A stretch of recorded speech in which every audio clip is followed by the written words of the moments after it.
Les vraies voix du rugby, 20h-21h, François Trio.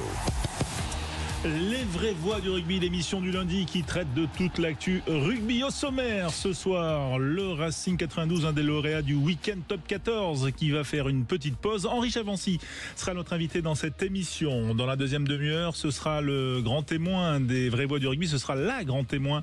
C'est Jessie Trémoulière. Retour sur la première qui a eu lieu ce week-end. Le match féminin diffusé en baissée de rideau. ASM Romagna, Lyon du Stade Bordelais. Bref, les garçons ont ouvert la voie aux filles. Comment ça s'est passé? On va en parler avec une des joueuses, donc Jessie Trémoulière. Vous pouvez bien sûr nous appeler au 0826 300 300. On parlera également d'une belle opération, un challenge militaire avec une joueuse qui va disputer ce match. Ce sera aux alentours de 20h45. Ce sera le 11 novembre. Et puis, vous nous appelez au 0826 300 300. C'est parti pour une heure 100% rugby. Sud Radio, les vraies voix du rugby. Bonsoir Yoann Huget. Bonsoir messieurs. Bonsoir Philippe Spanghero. Bonsoir, vous êtes très élégants en chemise, messieurs, là. Ah bah oui, mais autant que toi. Avec Yoann, on s'est texté, on a dit tiens, allez, ce soir on fait un petit effort. Ah ouais, là, ça pique les yeux tellement c'est beau. Bah oui, mais c'est parce que c'est aussi la tournée internationale qui arrive, donc là, et tout de suite, on est sur le 31. Bah bien sûr, c'est ça, c'est les tests qui arrivent dès samedi, d'ailleurs on le vivra sur Sud Radio.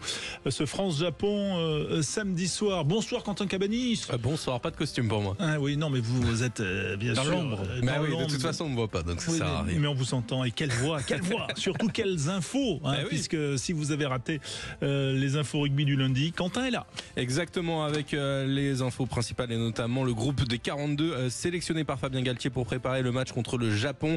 On peut noter le forfait de Nolan Le Garec et le carton rouge reçu ce week-end par Woki. Brennan est sorti sur blessure ce week-end et il sera forfait.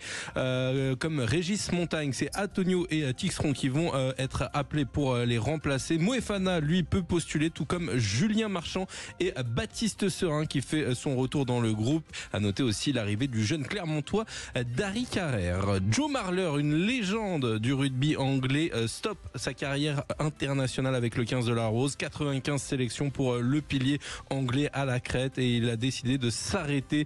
Il l'a dit sur ses réseaux sociaux, il ne peut plus faire aussi bien qu'avant. Il est temps de stopper. Il devrait tout de même finir son contrat avec les Harlequins et raccrocher les crampons en fin 2025, donc à la fin de la saison. Des nouvelles de nos futurs adversaires, la Nouvelle-Zélande, les All Blacks qui ont battu l'Angleterre ce week-end 24-22, mais Scott Robertson a confirmé que Beauden Barrett et Cody Taylor, touchés à la tête, seront absents pour le prochain test contre l'Irlande et l'ouvreur pourrait même manquer le match contre l'équipe de France.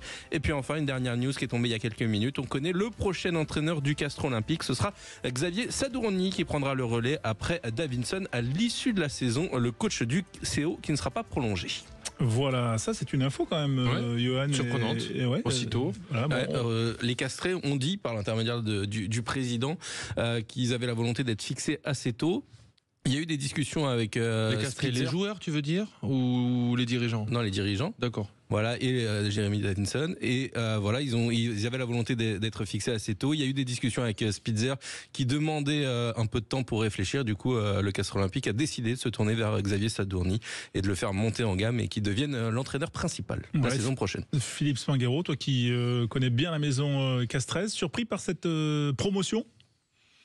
Alors, pas par la promotion, parce que c'est vrai que Castres, même si c'est un peu différent de la culture toulousaine, a cette culture quand même des entraîneurs qui ont porté le maillot. Il y a eu bien sûr Christophe Furios, il y a eu longtemps Mauricio Reggiardo, il y a eu Hugo Mola. Et donc, même si Xavier Sadourny a peu joué à Castres, il est quand même là dans le staff depuis longtemps. Donc, on aime la continuité du côté du CO, mais surpris par l'annonce si tôt, parce que on a l'impression que ça va plutôt bien du côté du CO, surtout après le match de ce week-end, que Jérémy Davidson est apprécié par son groupe.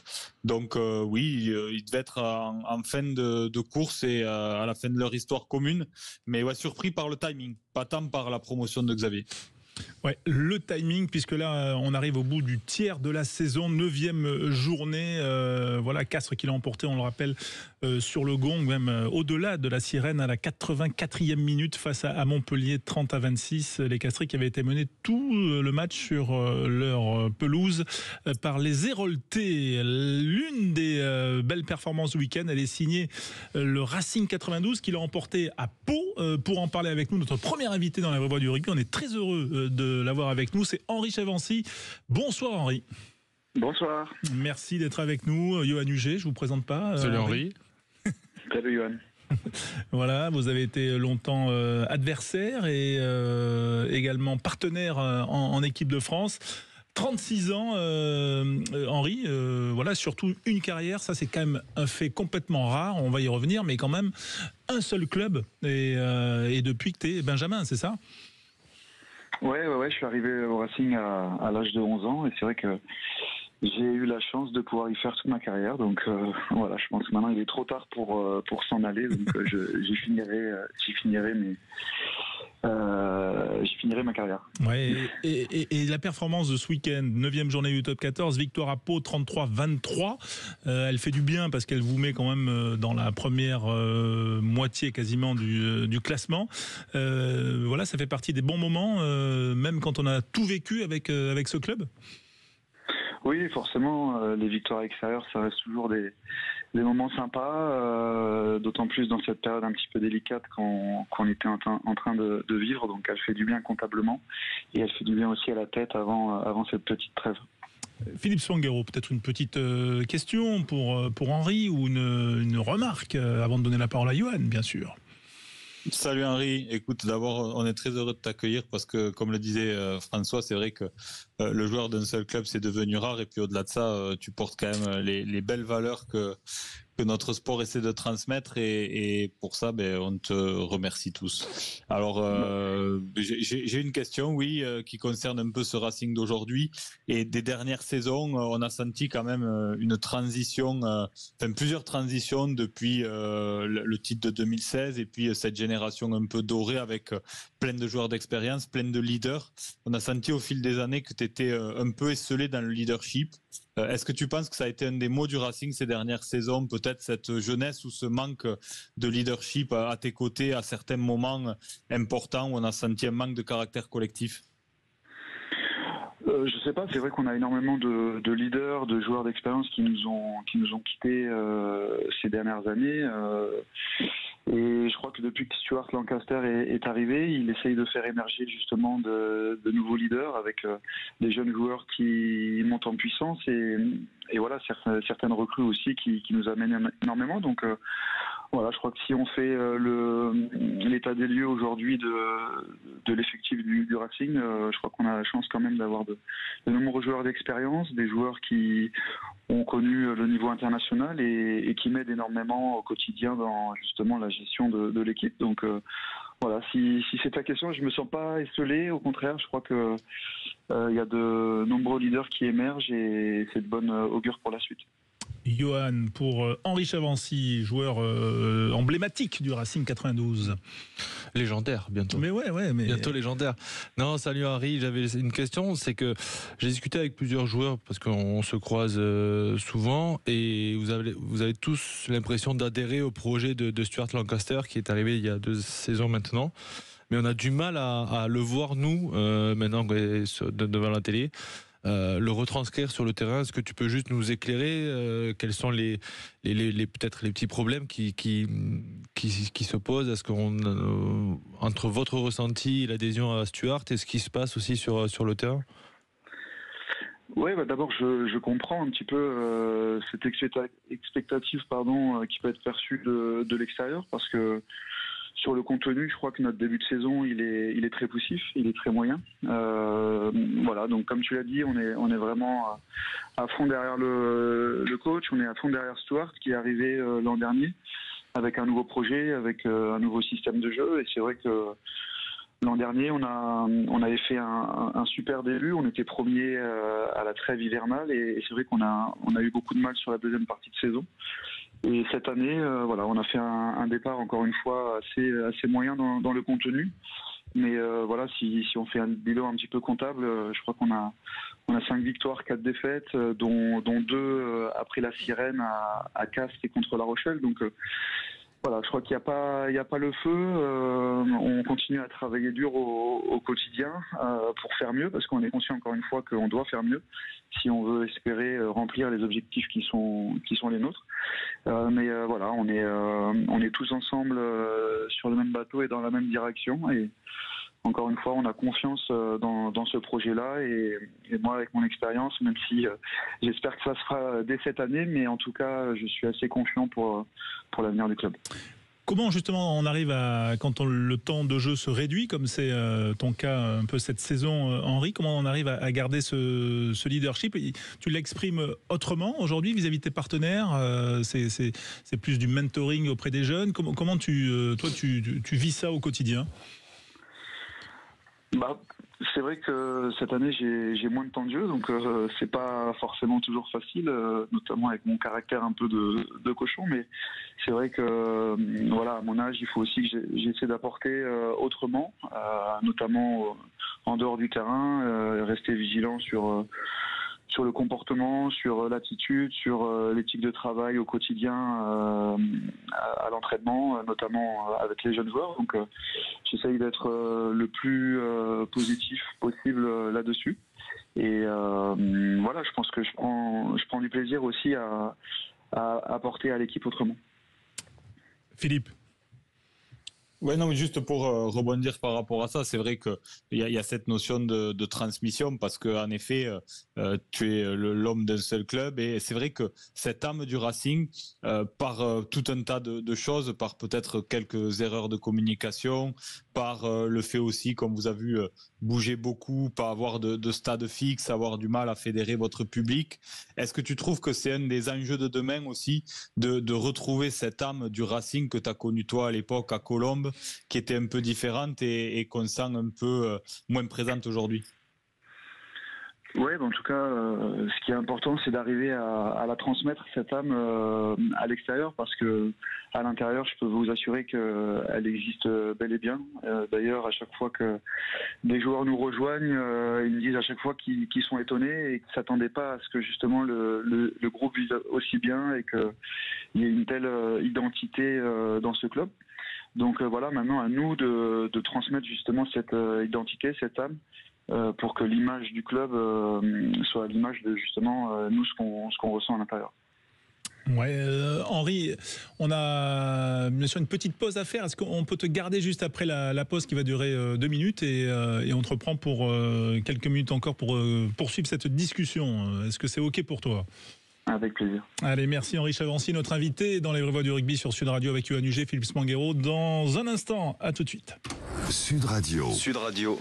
Les vraies voix du rugby. 20h-21h. François Trio.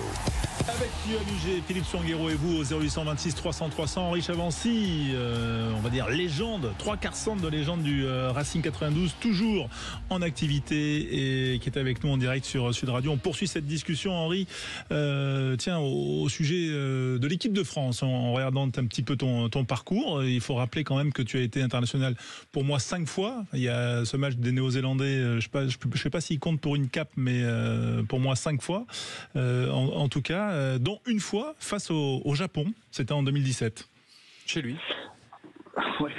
Oui, alors ça reste un excellent souvenir parce qu'effectivement, comme l'a dit Yohann, c'était le premier match à Paris La Défense Arena, donc j'étais très fier de pouvoir porter nos maillots bleus pour cette première contre le Japon. Malheureusement, ça s'était pas passé comme on l'avait espéré parce qu'on avait fait match nul.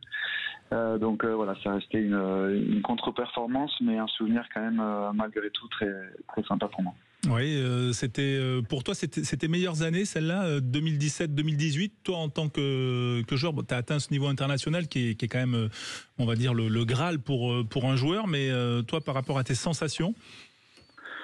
Disons que c'était une période où je me sentais très bien, un petit peu avant déjà, à partir de 2015-2016 avec ce titre en 2016 et jusqu'en 2020 la dernière Coupe d'Europe perdue contre Exeter. On va dire que c'était le point culminant de ma carrière pour l'instant. On rappelle 3 finales quand même de Champions Cup, 2016, 2018, 2020 pour le Racing 92. Comment tu vois le 15 de France face au Japon? Les choses ont changé, il n'y aura pas 20-20 d'après toi ce week-end au Stade de France? Non, j'espère que l'équipe de France arrivera à gagner contre cette équipe du Japon. En tout cas, je crois qu'aujourd'hui, l'équipe de France bénéficie d'un nombre de joueurs de très très haut niveau assez impressionnant et on le voit, malgré un petit peu de turnover, elle reste très performante et je m'attends à avoir 3 beaux matchs de l'équipe de France.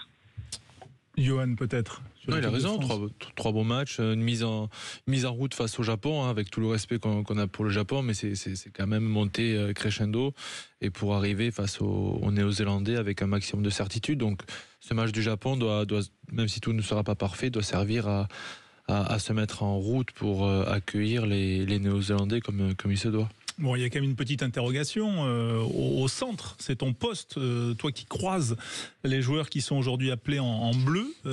Qui tu vois J'imagine que... On a la compo là quand même, François. Ah mais non, mais moi l'avis d'Henri m'intéresse quand même. Non, mais on a la compo. Il faut Fabien n'est pas un cachotier, Fabien Galtier. On a l'habitude. Je peux faire semblant de ne pas savoir si vous. Voilà.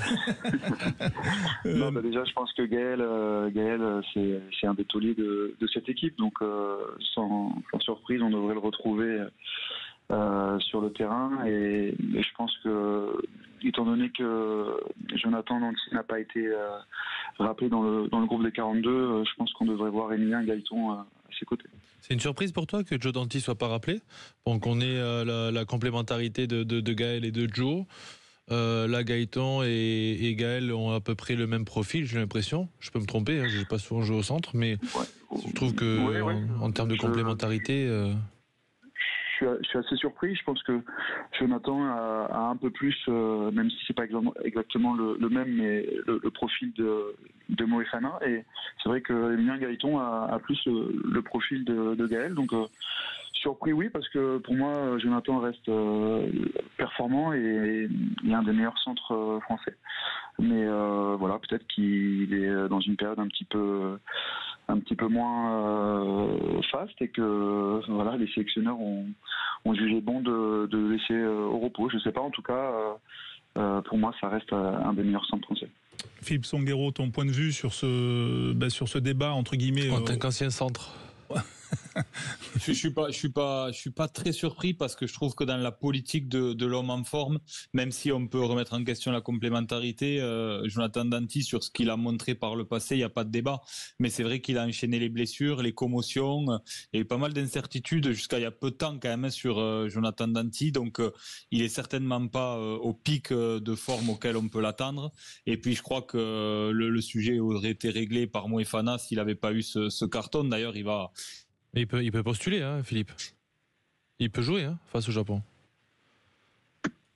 On n'entend plus Philippe, mais peut-être que... non, Philippe, on t'entend plus. Henri, toi qui les croises comme ça, là, cette nouvelle génération de 3/4 qui est le plus dur à contrôler, ou celui qui fait le plus mal quand on le croise? Est-ce que c'est Moefana? Est-ce que c'est Gaëton? Gaëton, il a plus un profil dans l'évitement. C'est un joueur extrêmement talentueux, qui défend très bien, qui gère très bien justement la défense, mais aussi l'attaque dans les espaces. Il est plutôt de deuxième centre.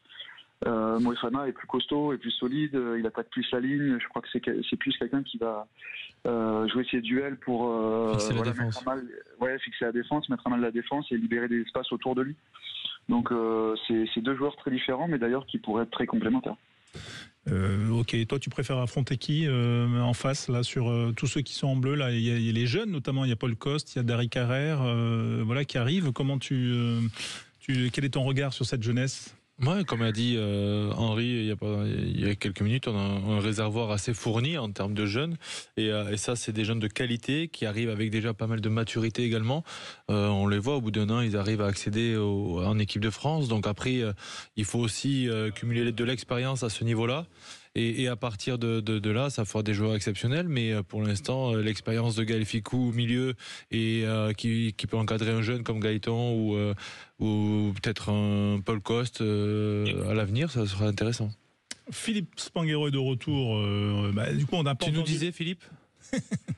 Mais j'ai parlé dans le vide pendant un moment, visiblement. Non, je disais que, en effet, sur le sujet de la complémentarité... Non, tu parlais de Moefana, mais on te disait qu'il pouvait jouer contre le Japon. Oui, il peut jouer, mais je pense qu'ils le mettent pas titulaire parce que il y a eu sa sanction et que peut-être ils veulent tester cette complémentarité différente avec Emilien Gaiton dans la politique de l'homme en forme, parce que je crois que c'est un des fils directeurs quand même conducteurs de Fabien Galtier. Et donc pour moi quand même logiquement, je vois bien Moefana revenir contre les Blacks, parce que je pense qu'il faut quand même, sans me faire offense à cette équipe du Japon, mais remettre en perspective aussi quelques choix. On s'est posé la question, ça n'a rien à voir, mais de la sortie des 42 de Charles Olivon, de voir s'il va être rappelé pour les Blacks ou pas, et de voir comment va être menée cette composition contre les Blacks, qui pour moi va être assez différente. Et là, on aura plus de vérité, de certitude sur une équipe type. Après, Philippe, Fabien Galtier n'est pas quand même un adepte de changer sa compo d'équipe une semaine d'intervalle. Hein. Enfin, oui.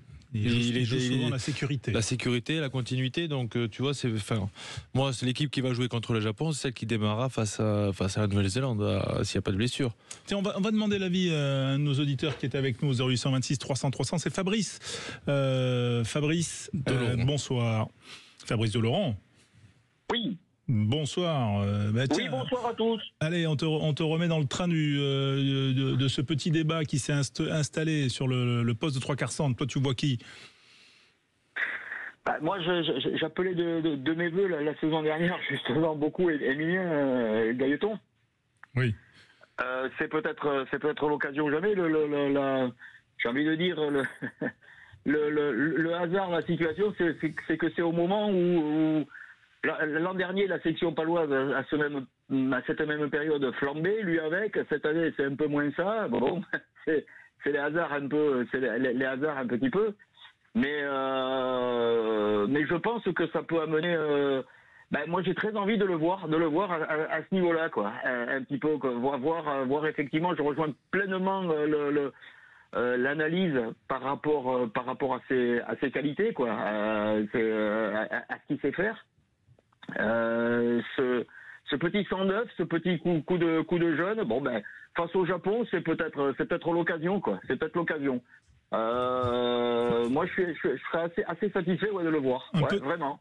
Un peu d'audace, voilà, sans parti pris berné. C'est le mot que je cherchais. Un peu d'audace, voilà. C'est ça. Un petit mot, parce qu'on va libérer Henri Chavancy. Si je te dis Henri Chavancy, tu nous dis quoi, Fabrice? Toi, ça t'évoque... Ah non, honnêtement, très franchement... je regrette qu'il soit là pour l'entendre mais respect. Ça fait du bien de l'entendre. Je veux dire, c'est pas parce qu'il l'entend. Non, respect. Un joueur qui passe toute sa carrière dans un club, je crois qu'on n'en verra plus. C'est une fidélité. Et puis par rapport au parcours, quoi, à l'ensemble du parcours, à l'ensemble de son œuvre. Franchement, respect. Vraiment. Tu vois, Henri, ça valait le coup d'être avec nous, quand même. Tu te projettes dans l'après avec le Racing, dans l'entraînement, par exemple, ou l'encadrement ? On a commencé à discuter un petit peu parce que forcément, ma carrière commence à toucher à sa fin. Et voilà, il n'y a rien d'acté encore, mais il y a des chances que je reste au club dans des fonctions différentes. Eh bien, on te remercie d'avoir été avec nous, en tout cas Henri, dans les vraies voix du rugby, et on te souhaite de bon repos, parce que je pense que vous êtes en repos les joueurs pour quelques jours, et c'est un repos bien mérité après ces 9 journées. Merci Fabrice d'avoir été avec nous. Si tu veux, tu restes avec nous au 0826 300 300, et on fait une petite pause, et dans un instant on va parler de rugby féminin. Jessie Trémoulière sera notre invitée dans quelques instants dans les vraies voix du rugby. Sud Radio. Parlons vrai. Les vraies voix du rugby, de tous les rugby, bien sûr. On parle souvent du rugby à 15, du rugby à 7, du top 14, des garçons et des filles. Avec UNUG, avec Philippe Spanghero et avec vous au 0826 300 300. Fabrice est toujours là, bien sûr. Mais on est ravis d'accueillir avec nous Jessie Trémoulière, immense joueuse française internationale, 78 sélections, qui porte toujours les couleurs de l'ASM Romagna. Et on l'a vu ce week-end face aux Lions du Stade Bordelais. C'était en baissée de rideau du match Clermont-UBB. Bonsoir Jessie. Bonsoir François. Merci d'être avec nous en direct. UNUG, Jessie, j'imagine que vous êtes croisés souvent à Marcoussis. C'est croisé quelques fois, mais c'est bonsoir Jessie, on s'est croisé quelques fois à Marcoussis, effectivement. Bon, au bar du 15 de France, là, après les séances d'entraînement, à débriefer, voilà. Il était sage, Johan, il était sympa avec les joueuses du 15 de France, Jessie ? Oui, bonsoir Yoann. Oui, c'était quelqu'un qui s'intéressait aux filles, donc plutôt sympa. Il était toujours à venir nous parler. Ça n'a pas changé. Merci Jessie. C'est bizarre, ça n'a pas fait réagir Philippe Spanghero. Ouais, c'est étonnant. Non, C'est étonnant. Franchement, elle était trop facile. J'ai même pas osé. Bon, Fabrice est avec nous, auditeur qui nous appelle d'Oloron, bien sûr. Il y a eu, Jessie, une première ce week-end pour une première cette saison, parce qu'il y avait déjà eu des matchs de l'élite 1 télévisés, bien sûr, mais télévisés dans des bonnes conditions, c'est-à-dire dans la foulée d'un match de top 14, celui qui opposait Clermont à l'UBB, et donc l'ASM Romagna, ton équipe de club, ton équipe de cœur, recevait les Lions du Stade Bordelais. Alors bon, ça s'est pas forcément bien passé en termes de résultats, mais est-ce que ça a été un bon moment quand même à vivre, parce qu'il y avait du monde dans le stade? Ouais, complètement. Ça a été plutôt une journée réussite. C'est vrai que le match d'ouverture des garçons, en plus, ils ont gagné. Donc, du coup, le public est resté. Et c'est vrai que quand on est rentré dans le stade, sur le terrain, le public était resté. Et c'est vrai que l'ambiance était complètement différente. Et ça change quand on a une ouverture face aux garçons. On a un peu plus de visibilité derrière. Ouais, c'est rebonsoir Jessie. C'était juste par rapport à comment tu avais senti tes coéquipières sur ce premier match télévisé pour elles. Bon, toi, tu as l'habitude, mais comment tu les as rassurées? Comment tu as pu les mettre un peu dans cette bulle? Oui, on peut les rassurer. Après, notre finale, elle était télévisée, donc du coup, on avait déjà aussi ces projecteurs sur nous. Après, c'est vrai que là, l'ambiance était complètement différente, puisqu'on joue au Michelin avec les caméras. Après, j'ai essayé de les rassurer au mieux dans le discours d'avant-match. Après, c'est quelque chose que on avait connu sur les caméras, mais je pense qu'on n'avait pas vécu aussi autant de spectateurs. C'est vrai que quand je suis rentré sur le terrain, c'était... Bon, après, moi, je connais, mais les filles, je me suis dit, pourvu qu'elles ne soient pas inhibées par cette ambiance qu'il y avait, cette ferveur qu'il y avait au Michelin d'entendre les supporters. Et j'ai pas eu encore trop de retours là, sur les filles, mais j'espère que ça n'avait pas trop inhibé, que sur le terrain...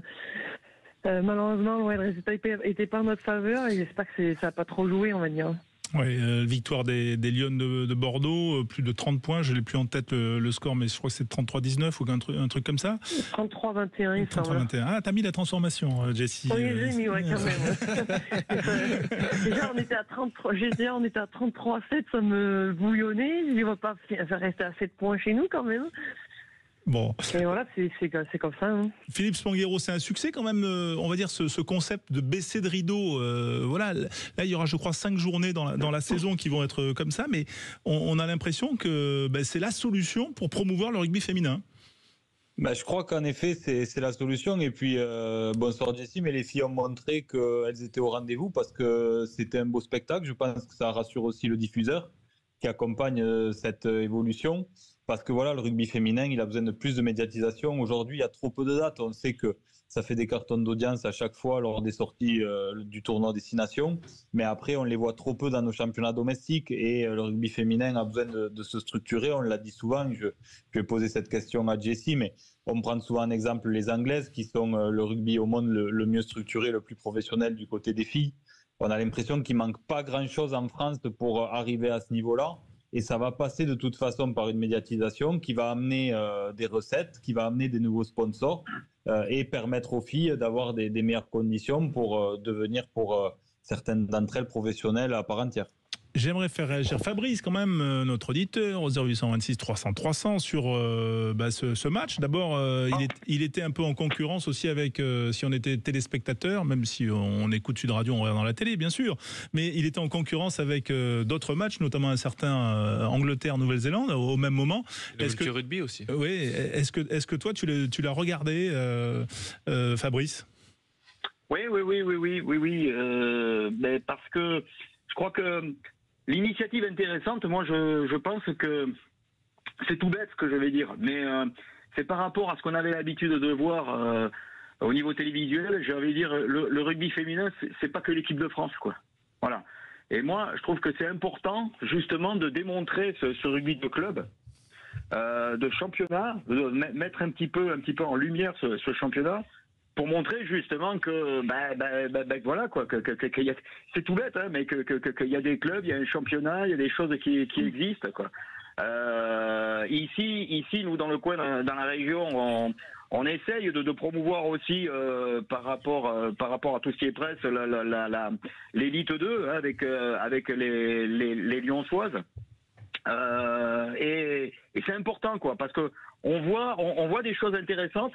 Mais pour l'instant, ça reste un peu trop, comment on va dire, c'est pas assez mis en lumière, quoi. Et je trouve que c'était une bonne opportunité. Plus il y aura de gens qui regarderont quand il y a de telles initiatives, mieux ça sera. On a connu ça dans d'autres sports. Hein. Le sport féminin, il existe. Hein. Et puis il y a plus de dames que de gars partout. Donc pourquoi pas. Non, moi je trouve que c'était une bonne initiative. Des Angleterre-Nouvelle-Zélande, on en reverra d'autres. Des matchs de l'élite 1 de rugby féminin, c'est pas tous les jours. C'est vrai, mais en tout cas, ça tend à se développer et c'est tant mieux. Jessie, qu'est-ce qui a été le plus émouvant ou le plus, on va dire, désarçonnant pour vous en étant baissé de rideau, vous avez croisé les garçons, vous êtes échauffé à un endroit particulier. Qu'est-ce qu'il y avait un peu de différent par rapport à un match classique ? Et après, on avait déjà joué au Michelin, donc l'échauffement c'était à peu près le même, mais ce qui a changé, c'est quand je suis arrivé devant le rideau, j'ai vu la liée d'honneur des garçons, je me suis dit, waouh, c'est magnifique, on l'a jamais vu, les garçons les croient jamais, et là ils se sentent impliqués, donc du coup, c'est vrai que cette image va rester aggravée parce que c'est pas des choses qu'on voit communes actuellement, quoi. Est-ce que tu as le sentiment, tu as beaucoup ferraillé hein, sur tous les terrains internationaux bien sûr, mais en France aussi, est-ce que tu as le sentiment d'avoir vécu samedi un moment historique pour ton sport et le rugby féminin en général ? Ouais, complètement. C'est ce que je disais. Les finales, c'est des fusées, mais j'ai trouvé que là, il y avait encore plus d'ampleur parce qu'il y avait beaucoup plus de communication au sein du club et même Canal+ en a fait aussi la promotion. J'avais regardé les CRC, ils en avaient parlé. Donc du coup, c'est vrai, il y avait vraiment un engouement derrière. Et les gens, après, ils sont restés de 12 500 spectateurs. Je sais pas après en termes d'audience, mais c'est vrai que ça a marqué vraiment le coup sur ce match-là. Et d'autant plus, tout à l'heure on parlait de promotion du rugby féminin et les gens ils sont sur l'inconnu, ils savent pas. Moi j'ai eu des remarques après le match, mais vous êtes professionnels dans les clubs, comment ça marche voilà, ils essayent d'aller aux informations, mais les informations n'arrivent pas jusqu'à eux. Donc nous on le fait à petite échelle, mais avec nos familles, nos amis. Et voilà, dû à ce match-là, les gens ils vont s'intéresser mieux. Et ils vont comprendre un peu dans la situation dans laquelle on est, de comment on vit, qu'on a un boulot à côté, que là ce qu'on fait c'est par passion et c'est de l'amateurisme. Donc voilà, il y aura aussi cette image les barrières vont être cassées. Donc vraiment il y aura un tournant. Je pense qu'il y aura un tournant par rapport à ce match-là et par rapport à cette année aussi qui aura 5 matchs en diffusion. Donc voilà, c'est de bon augure pour nous et on avait hâte que ça commence et là c'est le début d'une autre histoire. Hein. Eh ben on le souhaite. Tout sur Canal+, les matchs ouais. En baissé de rideau également comme ça, ou c'est aléatoire? Non, et là ils ont pris 5 matchs qui sont en baissé de rideau des garçons. Je sais que nous on refait un match aller-retour à Bordeaux. Vous avez signé un contrat exclusif avec Canal+, en fait. Ouais, c'est ça, exactement. Voilà, c'était la revanche de la dernière finale. Voilà. Mais justement, on a un peu la même question, Jessie, que les spectateurs. Comment c'est alors votre statut?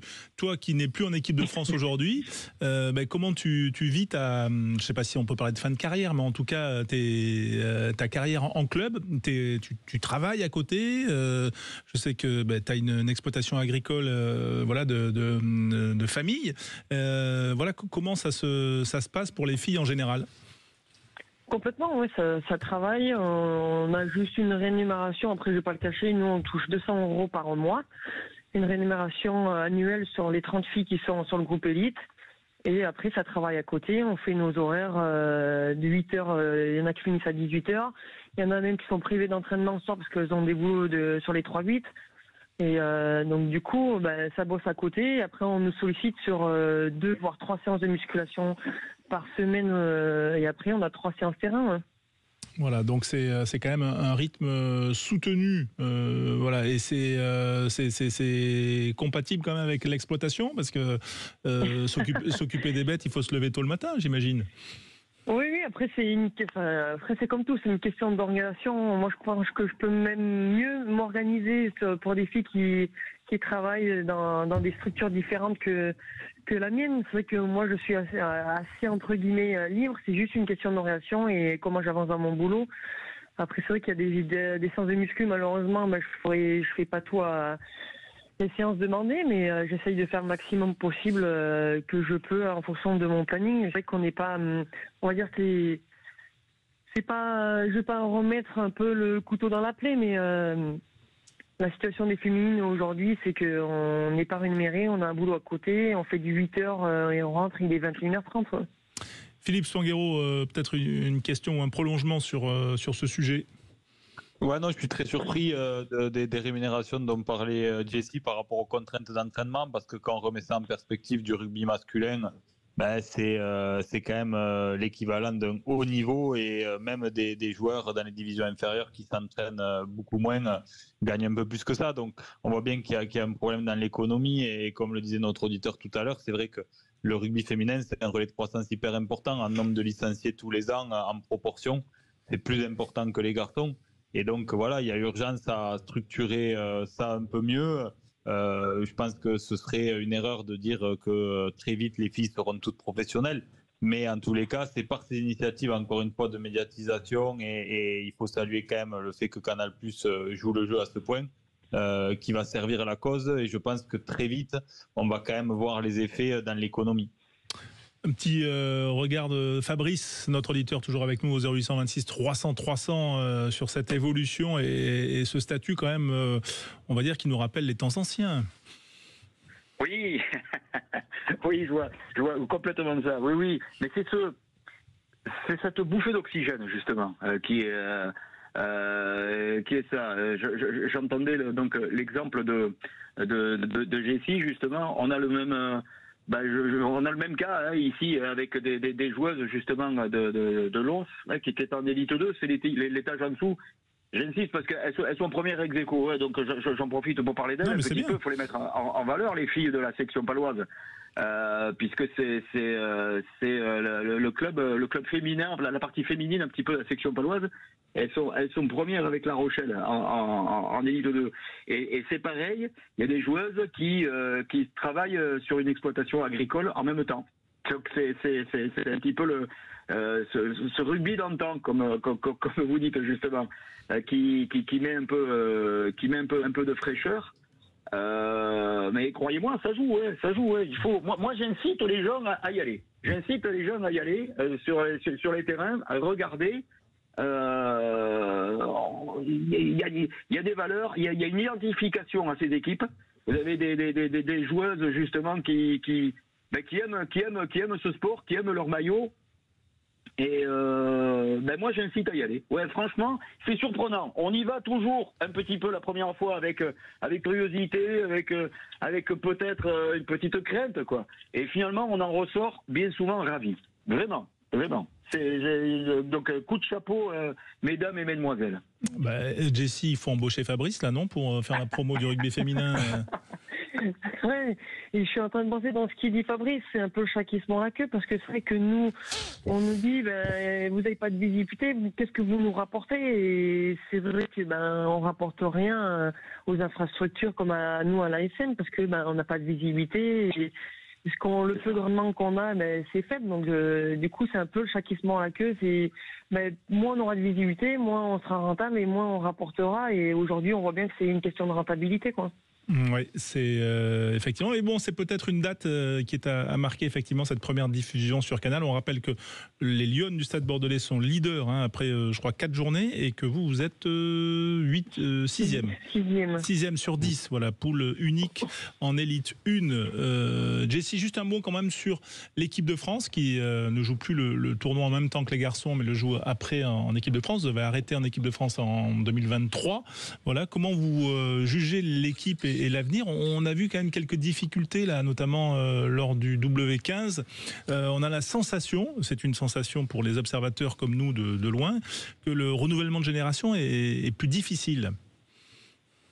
Est-ce que tu partages ? Oui, c'est vrai qu'elles sont. Oui, ça a été difficile parce que malheureusement, il n'y a pas eu de transition. On a vu que ces 2 dernières années, voire ces 3 dernières années, les anciennes n'ont pas été reconduites ou ont arrêté. Et derrière, la transition a été difficile parce qu'elle ne s'est pas effectuée comme on a pu le voir auparavant.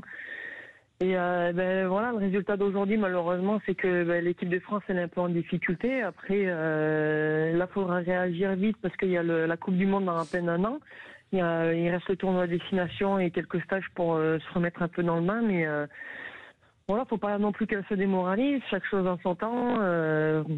Ça reste que du rugby, ça joue au rugby et on voit que notre championnat et les équipes où elles jouent peuvent porter leurs fruits. Donc c'est vrai que là, elles sont un peu dans le dur et il faudra savoir se remotiver et trouver le pourquoi du comment l'équipe de France en est arrivée là. Ouais. Tu as été élue meilleure joueuse de la décennie par World Rugby, meilleure joueuse du monde en 2018 également. Qui est la future Jessie Trémoulière en équipe de France ? Un nom. Un nom. 2 peut-être. En équipe de France, j'ai pas. Non, après, malheureusement, j'ai pas envie que ce titre-là, il vient aussi par rapport aux résultats et. Malheureusement, le résultat de la W15 n'a pas été très rassurant pour nous et ça va être compliqué de ressortir un nom. Après, voilà, il y a toujours les Pauline Bourdon, les Gabriel Vernier qui ressortent de ce lot. Hein. Bon, c'est des valeurs sûres, entre guillemets, qui tiennent encore la baraque côté français. Quentin Cabanis, petite question avant de remercier Jessie. Une petite question, Jessie, toi qui as quand même connu beaucoup de sélections, tu as forcément croisé les joueuses d'autres pays. Est-ce que pour elle aussi, la situation est les mêmes avec des salaires qui obligent à travailler ou est-ce que en Angleterre, par exemple, la situation est déjà beaucoup plus développée pour le rugby féminin et ça peut expliquer aussi parfois la différence de niveau ? Oui, complètement. En Angleterre, c'est beaucoup plus structuré. Si je dis pas de bêtises, tous les staffs sont pros dans les clubs. Et après, ils ont une rémunération. Moi, l'année dernière, j'avais une amie, c'est Sarah Tounil, qui joue en Angleterre, et j'ai eu l'occasion d'aller la voir et d'aller voir un peu comment ça se passait là-bas. Et en fait, les filles, elles travaillent pas à côté. Elles se consacrent vraiment à 100% au rugby. Toute la journée, elles font ça. Il y a des journées de repos, mais elles s'entraînent comme des pros. Après, la rémunération est plus élevée que nous, mais beaucoup moins que ce qu'on peut voir chez les garçons. Après, je suis pas là pour comparer, mais elles ont, j'ai envie de dire, 2-3 temps d'avance par rapport à nous. Hein. Et ça t'a pas titillé, toi, de tester là-bas ? Et j'aurais bien aimé, mais c'est vrai qu'il y a un peu la barrière de la langue, mais si c'est le mode de vie des Anglaises, je sais pas s'ils m'auraient correspondu. Ouais, c'est un peu la nature, un peu les animaux, voilà, un peu voilà, c'est pour ça que je travaille dans une ferme, donc après peut-être que ça aurait été possible, mais après moi faire du rugby à 100% tout le temps, je sais que je suis pas fait pour, j'ai besoin d'avoir un à côté pour m'aérer un peu la tête et trouver mon équilibre. Voilà, tu te projettes pour entraîner ou pas après, Jessie, quand ça va s'arrêter ? Oui, complètement. Je suis en train de passer mon diplôme d'entraîneur, le DEGEPS. Bon, mais donc cette année, donc voilà. Oui. Et bon, on te souhaite le meilleur en tout cas. Et du coup, t'as fixé une date pour arrêter ou pas encore ? Non, pas encore. Non. Je me fixe pas de date là-dessus. Tant que je prends du plaisir, tant que je m'amuse et surtout aussi qu'il y a la performance qui vient. Pour le moment, non, j'ai pas de date vraiment arrêtée. Ouais. Bon, voilà, on est très content de te voir et on appréciera donc ces matchs qui sont en baissée de rideau comme on a vu ce week-end du côté de Clermont. Merci Jessie Trémoulière d'avoir été avec nous en direct sur Sud Radio dans la vraie voix du rugby. Merci, pour cette page consacrée au rugby féminin. Merci à Fabrice également d'avoir été avec nous et d'avoir fait aussi la promo du rugby féminin en plus. Voilà, on lui avait pas tordu le bras là. C'était vraiment, ça venait du fond du cœur avec les filles de Lons Pau qui sont en élite 2 et qui je crois sont deuxième si mes informations sont bonnes. Merci en tout cas d'avoir été avec nous Fabrice et merci Jessie. À très bientôt. On se retrouve dans un instant pour parler également de rugby féminin et de rugby masculin, mais vous voyez ça va être un match militaire le 11 novembre dans un instant. Restez avec nous. Sud Radio, votre attention. 20h52 sur l'antenne de Sud Radio. Vous êtes les bienvenus si vous nous rejoignez. C'est les vraies voix du rugby. Ce sont les vraies voix du rugby avec Yoann Huget, Philippe Spanghero. Et bien sûr vous au 0826 300 300. On va parler d'une opération, d'un challenge qui va se dérouler le 11 novembre. On parlait de rugby féminin et on est ravis d'accueillir avec nous une joueuse, pas comme les autres, puisqu'elle est caporale dans la vie, caporale chef. C'est Fanny qui est avec nous, qui joue 3e ligne et qui est en équipe de France militaire et qui va nous raconter ce qui va se passer le 11 novembre. Bonsoir caporale. Bonsoir. Merci. Alors, je suis Fanny. Oui, bonsoir. De la brigade des sapeurs-pompiers. Voilà, brigade des sapeurs-pompiers et surtout 3e ligne au rugby, c'est ça? Oui, c'est ça, effectivement. Bon, racontez-nous ce qui va se passer le 11 novembre, parce que je crois qu'il va y avoir 2 matchs de rugby, les filles et les garçons, à Jean-Bouin, à Paris. Oui, voilà, effectivement, c'est ça. On va opposer du coup l'équipe féminine de l'armée de terre contre l'équipe féminine de la marine nationale. Et puis après, à 13h au stade Jean-Bouin à Paris.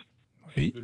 Et après, à 15h, on aura l'équipe masculine contre l'équipe masculine de la marine. D'accord, donc 2 matchs pour le 11 novembre, bien sûr, avec Yoann Huget qui se demande si son micro est ouvert. Mais il ouvre pas le bon et après il se plaint. Bah, bien sûr, c'est toujours ma faute. Bah oui, voilà. C'est un bouton rouge, c'est pas dur. Il a appuyé le bouton rouge. Bah oui, je l'ai allumé depuis. On en discutera après tous les deux. Ouais, ce qui est intéressant, on va parler bien sûr de la qualité des affiches parce que je crois que les équipes de France militaire brillent lors des échanges avec les autres pays internationaux, que ce soit les Coupes du Monde ou les autres matchs, mais surtout il y a quand même un signe de solidarité lors de ces matchs. La recette, les bénéfices seront reversés à l'armée aux blessés de guerre, c'est ça?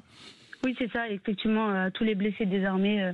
Donc c'est 5 € la place et c'est pour tous les blessés. Donc c'est une cause qui est très importante pour nous et aussi pour la France. Voilà, donc la mobilisation est importante. Philippe Spanghero, réaction, parce que je sais que ces causes-là, souvent, ne te laissent pas insensible. Et c'est vrai que c'est en tout cas une belle initiative. Oui, c'est une très belle initiative. Bonsoir et bravo, parce que les blessés de guerre, en effet, moi j'ai découvert ça par les maisons Athos, que je salue, les maisons Athos du sud-ouest, celle de Bordeaux et puis nouvellement celle de Villefranche-de-Lauragais, qui accompagnent les blessés de guerre en état de choc post-traumatique, parce qu'il y a les blessés physiques, mais il y a énormément de blessés psychologiques. Ça concerne presque 15 000 soldats et gens membres de l'armée. C'est assez considérable. Et donc, voilà, je salue l'initiative parce qu'on ne se rend pas compte d'à quel point des gens qui sont allés se battre loin de chez nous, pour nous, peuvent souffrir. Donc, c'est bien de mettre en avant le sujet par ce type d'initiative. Voilà, donc 11 novembre à Jean-Bouin. Yoann, tu fais quoi le 11 novembre? C'est férié. Donc pour l'instant, je vais aller me diriger vers Jean-Bouin, voir ces belles équipes de France qui œuvrent pour la bonne cause. Et toi, François? Mais moi, j'écoute, si je suis là, je viens, mais je ne suis pas maître de mon emploi du temps, parce qu'il y aura quand même une émission. Le 11 novembre, et voilà.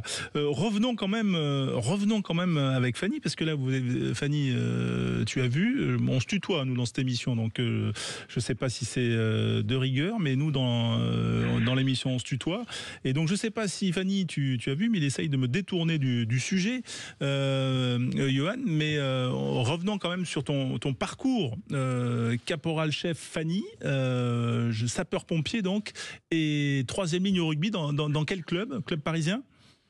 Non, je suis au Real 15 à Lyon et je vais peut-être intégrer un club parisien, oui, le Stade Français, par la suite, normalement en décembre. Un recrutement ou une volonté Une volonté pour travailler. Très bien. Travailler au sapeur-pompier de Paris, alors. Voilà. Le niveau de l'équipe de France militaire, quand même, je le disais, vous avez brillé ces derniers temps. Je recherchais la petite information, mais elle me vient pas tout de suite. Les garçons ont été champions du monde. Ouais, et vous aussi? Contre les Fidji, aussi en Nouvelle-Zélande. Oui. En 2022, c'est ça, c'est Fanny? ça, exactement. Donc, tu étais de ce déplacement? Oui. Ouais, ça reste quel souvenir? C'était magique. Il y a qu'un mot à dire, c'était magique, c'était incroyable, avec un groupe extraordinaire et une force comme dans l'armée, quoi. Incroyable. Bon, est-ce que de l'équipe de France militaire, il y a des connexions possibles avec la grande équipe de France? Alors ça, on n'a pas de connaissances réellement, mais ça peut être possible. Ça passe par le niveau en club, en fait. Donc, voilà, c'est ça exactement. Donc le fait d'aller au Stade Français, c'est par rapport au Real 15, c'est déjà de changer de niveau. Là, c'est Fédéral 1, hein, c'est ça, Real 15 ? C'est ça, exactement. Et donc aller au Stade Français, c'est Élite 2, je crois. Élite 2. Donc ça serait effectivement une promotion entre guillemets pour peut-être prétendre au haut niveau. Voilà, on était avec Jessie Trémoulière. J'imagine que ce nom te dit quelque chose, Oui, Fanny. Qu'est-ce que tu sais toi et qu'est-ce que tu vois du rugby féminin, de son renouvellement, notamment des générations? On a l'impression que le niveau international, au niveau féminin, ça patine un peu. Est-ce que toi tu sens qu'il y a un renouvellement, ou au contraire que ça stagne un peu? Alors c'est sûr qu'il y a des progrès, mais après il faut continuer, je pense, à faire comment expliquer, de faire de la communication, pardon. D'accord. Eh bien, et tes objectifs personnels, Laura, tu veux être Fanny. Enfin, excuse-moi. C'était personnellement, tu comptes intégrer une équipe professionnelle? Tu aspires à devenir un jour jouer pour la grande équipe de France? Non, c'est pas possible. Non, c'est pas possible parce que vu que j'appartiens à la brigade sport de Paris, je souhaite progresser dans ma carrière personnellement, et après le rugby à côté, j'essaie de progresser. J'ai d'autres projets, mais donc c'est plus par passion.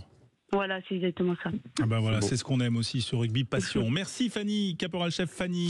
11 novembre, on a bien compris. Rappel de l'heure peut-être pour 16h pour les filles et 15h pour les garçons. Voilà, on sera là à 13h à Jean-Bouin. 5 € la place, on l'a bien compris, pour la bonne cause, en solidarité pour les blessés de guerre français. Merci à vous tous de nous avoir suivis.